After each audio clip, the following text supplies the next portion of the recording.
Nous avons enregistré d'énormes progrès dans le traitement de la malnutrition au cours des 20 à 30 dernières années. D'abord avec le développement de la standardisation et de la préparation du lait thérapeutique, comme le F75 et le F100, et ensuite avec la création d'aliments thérapeutiques prêts à utiliser, comme le Plum Peanut.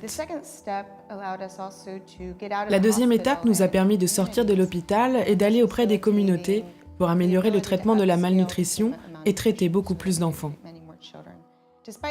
Malgré ces progrès, des millions d'enfants meurent encore de malnutrition. Le problème ne vient pas d'un manque de traitement. Nous avons un traitement qui est efficace pour traiter la malnutrition. Le problème, c'est l'accès à ce traitement. Nous travaillons sur l'élaboration de stratégies simplifiées et adaptées à des contextes spécifiques, et nous espérons qu'à travers cela, nous serons en mesure de dépister et de diagnostiquer les enfants qui ont le plus besoin de traitement. Nous souhaitons obtenir également que ce traitement parvienne à ceux qui en ont le plus besoin, afin de les empêcher de mourir.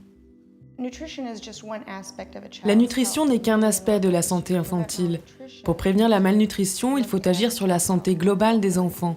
Nous devons nous pencher sur leur développement, faire en sorte qu'ils obtiennent des vaccins, qu'ils aient des soins médicaux appropriés, afin de prévenir la malnutrition et les maladies qui la causent. Par exemple, atteint par le VIH, la tuberculose, la rougeole ou le paludisme, un enfant est plus susceptible d'être touché par la malnutrition. Mais cela ne pourra se réaliser sans une approche politique, économique et agricole. Nous devons faire en sorte qu'il y ait assez de nourriture, en qualité et en quantité, et qu'elle parvienne à ceux qui en ont besoin. Pour conclure, il est essentiel de continuer à détecter et à traiter les enfants atteints de malnutrition, en particulier ceux qui risquent le plus d'en mourir.